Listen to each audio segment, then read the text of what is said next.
कहते हैं कि दुनिया में मन सबसे ज्यादा शक्तिशाली चीज होता है। अगर किसी चीज को तुम पूरे मन से चाह लो तो तुम उसे हासिल कर सकते हो। ये मैं नहीं कहती, ये सभी महापुरुषों का कहना है। लेकिन अगर यह सत्य है, ये सच है, तो हम अपने मन से चाहते हैं वह हमें हासिल क्यों नहीं होता है। भाई, कोई भी इंसान अपने मन से तो दुख नहीं चाहेगा, लेकिन वो रहता तो दुखी है। हर इंसान अपने मन से तो कामयाब होना चाहता है, खूब पैसा कमाना चाहता है, लेकिन फिर भी वह कामयाब नहीं होता। भला ऐसा दुनिया में कौन इंसान होगा जो अपने मन से यह चाहेगा कि मैं नाकामयाब रहूं। सोचने वाली बात है। इसमें दो चीज निकल कर सामने आती है, या तो वो महापुरुष गलत है या फिर हम गलत हैं। आज मैं आपको जो कहानी बताने वाली हूँ उससे आपको एक ऐसा मंत्र का पता चलेगा जिससे आप ये समझ पाएंगे कि अपने मन से कोई भी चीज कैसे करवाई जाती है। अपने मन से किसी भी बात का बीज कैसे बोया जाता है। इस कहानी से माध्यम से आपको यह समझ में अच्छी तरह से आ जाएगा कि आकर्षण का नियम, लॉ ऑफ अट्रैक्शन, कैसे काम करता है। कहानी छोटी सी है लेकिन बहुत ही गहरी है। इससे पहले कि आप कहानी में खो जाए, चैनल को सब्सक्राइब करके बेल आइकन को प्रेस कर लें। तो चलिए कहानी शुरू करते हैं। एक बार की बात है, एक आदमी के जीवन में सिर्फ दुख ही दुख थे। वह जो भी काम करता उस बेचारे का वह काम पूरा ही नहीं होता। घर में आता तो घर में कलेश बना रहता। किसी से कोई मदद मांगता तो कोई उसकी मदद नहीं करता। ऐसा लगता था चारों तरफ से उसके ऊपर दुख का पहाड़ टूट पड़ा है। उसे समझ नहीं आ रहा था कि इन दुखों से कैसे पार पाऊं। वह दिन रात यह सोचता रहता था कि अपने दुखों से छुटकारा कैसे पाना है। इसी कारण से वह रात में सो नहीं पाता था। उसकी आंखों के नीचे बड़े बड़े काले घेरे बन गए थे, जो इस बात का प्रतीक थे कि वह आदमी कितना दुखी है, कितना चिंतित है। कभी कभी उसके मन में आत्महत्या का ख्याल आता था, लेकिन अपने परिवार की चिंता करके वह यह कदम नहीं उठा पाता था। वह इतना दुखी हो गया था कि उसने निर्णय लिया कि वह इन दुखों से छुटकारा पाकर ही रहेगा। इसके लिए चाहे उसे कितनी ही कीमत क्यों ना चुकानी पड़े या फिर उसे अंगारों पर क्यों ना चलना पड़े, लेकिन इन दुखों से छुटकारा हासिल करके रहेगा। ऐसे ही एक दिन उसने अपने मित्र से पूछा कि अपने जीवन को वह कैसे सुधारे। उसके मित्र ने उसे बताया कि तुम किसी बाबा के पास जाओ। बाबाओं के पास ऐसा मंत्र होता है जिससे सारे दुख मिट जाते हैं, जीवन खुशियों से भर जाता है और धन संपदा भी हासिल होती है। तुम किसी ऐसे बाबा को ढूंढ लो, बस तुम्हारा काम बन जाएगा। उस आदमी के मन में यह बात पूरी तरह से पक्की बैठ गई कि कोई बाबा ही मेरा दुख दूर कर सकता है। इसलिए उसे किसी भी बाबा के बारे में पता चलता तो वह उस बाबा के पास पहुंच जाता, बाबा को अपनी समस्या बताता और उससे उसका समाधान पूछता। कहता कि बाबा, मैं कुछ भी करने को तैयार हूँ, लेकिन मेरी इन समस्या से छुटकारा दिला दीजिए। आप जो कहेंगे मैं वह करूँगा, लेकिन मेरे जीवन को सुधार दीजिए। बाबा उसे कुछ टोने टोटके बताते थे करने के लिए और बदले में दान दक्षिणा ले लेते थे। यह टोना टोटका करने के बाद तुम्हारे घर में सुख शांति बनी रहेगी, बस इस टोटके को पूरी विधि के साथ करना। वह आदमी घर लौटकर पूरी विधि के साथ टोने टोटके करने लगा, लेकिन बहुत टोने टोटके करने के बाद भी उसके जीवन में कुछ बदलाव नहीं आया। इसके विपरीत उसका जीवन और ज्यादा दुखी हो गया। जो भी बाबा उसे टोना टोटका देता था वह बदले में उससे दान दक्षिणा लेता था, जिससे उसका धन भी धीरे धीरे खत्म हो रहा था। इससे उसके जीवन में दुख और ज्यादा बढ़ गया था। तब उसे लगा कि बाबाओं के पास जाने से तो मेरे जीवन में दुख कम होने की बजाय बढ़ते ही जा रहे हैं। तो मुझे क्या करना चाहिए, बाबाओं के पास जाऊं या ना जाऊं? फिर एक दिन एक आदमी ने उसे बताया कि तुम अपने घर में किसी पंडित को बुलाकर हवन करवा लो। हवन होगा, घर शुद्ध हो जाएगा। कोई भी बुरी ऊर्जा होगी घर में तो वह घर से बाहर चली जाएगी। किसी पंडित को बुलाकर पूरे विधि विधान से उसे मंत्र उच्चारण कराओ, हवन करवाओ, जिससे घर में सुख शांति आए। उस आदमी के मन में यह बात बैठ गई और उसने एक पंडित को अपने घर पर बुलवाकर हवन करवा दिया। हवन अच्छी तरह से संपन्न हुआ। बदले में पंडित ने भी अच्छी दान दक्षिणा ली और उसके बाद वह वहां से विदा हो गया। लेकिन कुछ दिनों के बाद उस आदमी को महसूस हुआ कि उसके जीवन में अभी भी कोई बदलाव नहीं आया। अब वह पूरी तरह से दुखी हो गया और ज्यादा परेशान हो गया। अब तो उसे लगने लगा था मेरे जीवन में से दुख कभी खत्म होंगे ही नहीं। यही सोच सोच कर उस आदमी का बुरा हाल हो गया। फिर एक दिन उसे अपने मित्र से एक ऐसे बाबा के बारे में पता चला जो समाधान बताने के लिए कोई दान दक्षिणा नहीं लेता था। उस आदमी को लगा यह बाबा दूसरे बाबाओं की तरह नहीं हो सकता, क्योंकि यह तो दान दक्षिणा लेता ही नहीं है, और अगर यह दान दक्षिणा नहीं लेता तो सच में कोई सिद्ध बाबा होगा। और यही सोचकर वह उस बाबा के पास पहुंच जाता है। जब वह आदमी वहां पर पहुंचता है तो वह बाबा ध्यान में बैठे हुए थे। यह देखकर वह आदमी वहीं पर चुपचाप बैठकर ध्यान से बाहर आने का उनका इंतजार करने लगा।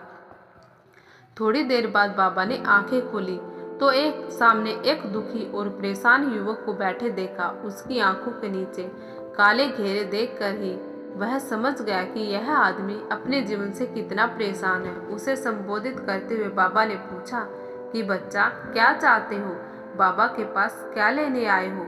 उस आदमी ने कहा कि बाबा, मैं अपने जीवन से बहुत परेशान हूँ। मैंने इन दुखों को दूर करने के लिए बहुत सारे रास्ते अपनाए, हर वो तरकीब करके देखे जो किसी बाबा ने मुझे बताई, हर वो काम किया जो कोई भी इंसान ने मुझसे करने को कहा, लेकिन मेरे जीवन में दुखों में कोई कमी नहीं आई। बाबा, इसके विपरीत मेरे जीवन में दुखों की बढ़ोतरी हो गई है। मुझे समझ में नहीं आ रहा मैं क्या करूं। कभी कभी तो मैं आत्महत्या करने की सोचता हूं, लेकिन मैं अपने परिवार की सोचकर यह कदम नहीं उठा पाता हूं। मैंने आपके बारे में बहुत सुना है बाबा, और मैं बहुत उम्मीद के साथ आपके पास आया हूँ। कृपा करके मुझे कोई ऐसा मार्ग बताएं जिससे मुझे अपने दुखों से छुटकारा मिल जाए।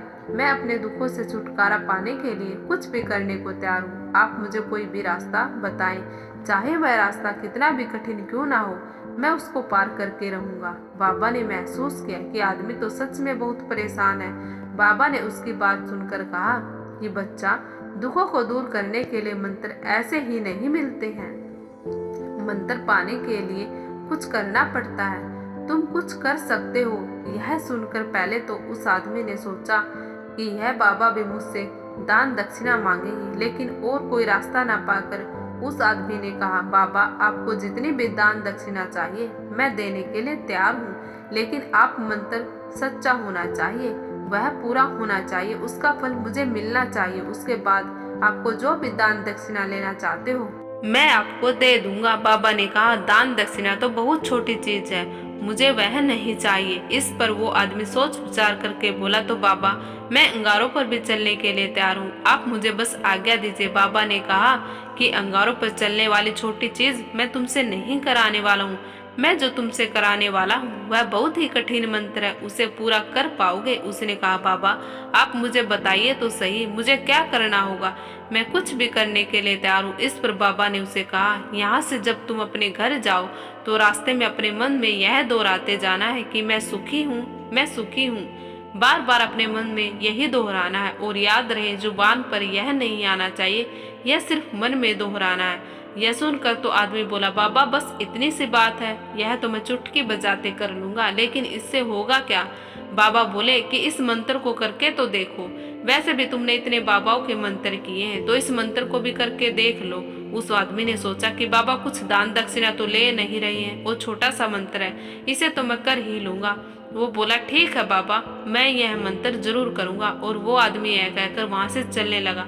लेकिन जैसे ही वह चलने लगा, पीछे से बाबा ने बोला कि बच्चा, एक बात याद रखना, जब तुम यह मंत्र अपने मन में दोहराना तो तुम्हारे मन में बंदर के विचार नहीं आने चाहिए, बंदर का ख्याल भी नहीं आना चाहिए, तो ही यह मंत्र सिद्ध होगा।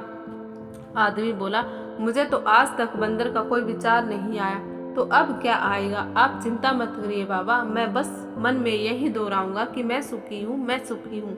इसके अलावा बंदर का कोई भी विचार मेरे मन में नहीं आएगा। यह कहकर वह आदमी वहाँ से चल देता है। वह अपने मन में मैं सुखी हूँ, मैं सुखी हुई यह दोहराता हुआ थोड़ी दूर ही चला था कि उसके मन में अचानक बंदर का ख्याल आ गया। बंदर का ख्याल आया और चला भी गया, लेकिन उस आदमी ने सोचा, आज तक तो मुझे बंदर का कोई भी विचार नहीं आया, यह आज बंदर का विचार क्यों आ गया? और ऐसे करके उसने उस बंदर के विचार को पकड़ लिया और यह भूल गया कि मुझे क्या मंत्र दोहराना था, और वह बंदर के बारे में सोचने लगा। जब थोड़ी देर के बाद उसे होश आया तो वह फिर से अपना वही मंत्र दोहराने लगा जो बाबा ने उसे बताया था, मैं सुखी हूँ, मैं सुखी हूँ। लेकिन अचानक से उसे एक बंदर दिखाई दिया, और यह देखकर फिर उसके मन में बंदर का विचार उठ गया और यह देखकर वह उस विचार को बाहर फेंकना चाहता था और वह चाहता था कि मेरे अंदर किसी भी तरह से बंदर का विचार ना आए, लेकिन उसे तो सामने बंदर ही दिखाई दिया। ऐसे ही जद्दोजहद करते करते घर पर पहुंचा। घर पर पहुंचने के बाद अपनी पत्नी को कहा कि हे बंदरिया, मुझे खाने में बंदर परोस दो। जब उसे एहसास हुआ कि उसने क्या बोल दिया तो वह अपने बाल नोचने लगा, दीवारों में सर मारने लगा कि आज तक तो मुझे बंदर का कोई भी विचार नहीं आया और आज मुझे यह क्या हो गया है कि मुझे हर जगह बंदर ही बंदर नजर आ रहे हैं। यह कैसी माया है। यह सोच सोच कर वह आदमी रात भर सो नहीं पाया। रात भर करवटें बदलता रहा। सुबह उठकर सीधे उसी बाबा के पास पहुंच गया और उसके चरणों में गिरकर कहा कि बाबा, पता नहीं क्या चमत्कार हो रहा है। आज तक मुझे बंदर का कोई विचार नहीं आया, लेकिन कल से जब से आपने मुझसे कहा है कि बंदर का विचार नहीं आना चाहिए, तब से मुझे हर जगह बंदर ही बंदर नजर आ रहे हैं। उस आदमी ने कहा कि बाबा, मुझे तो आपके पीछे पेड़ पर बैठा बंदर केले खाता हुआ दिखाई दे रहा है। यह क्या हो रहा है बाबा? यह सुनकर बाबा हंसने लगे। बच्चा, मन का जाल एक ऐसा जाल है जिसे समझ पाना इतना आसान नहीं है। बंदर तो तुम्हारे रास्ते में पहले भी आते थे। जब तुम मेरे पास आए थे तो इन्हीं पेड़ों पर यह बंदर घूम रहे थे, लेकिन तब तुम्हारे ध्यान में यह बंदर नहीं था। तब तुम्हारा ध्यान में सिर्फ दुख थे।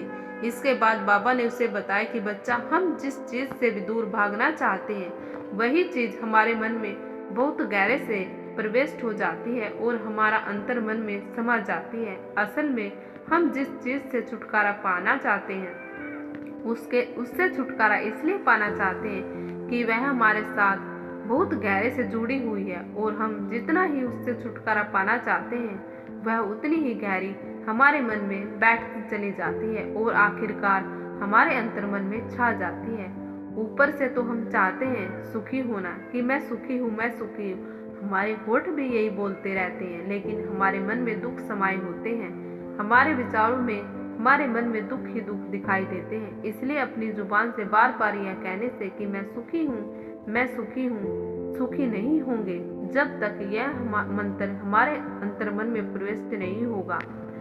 इस पर उस आदमी ने पूछा कि बाबा, लेकिन यह मंत्र हमारे अंतर्मन में प्रविष्ट कैसे होगा? यह सुनकर बाबा ने कहा कि बच्चा, अपने दुखों से लड़ना बंद कर दो। जब तक तुम अपने दुखों को दूर करने के सोचते रहोगे तब तक वो दुख तुमसे चिपके रहेंगे।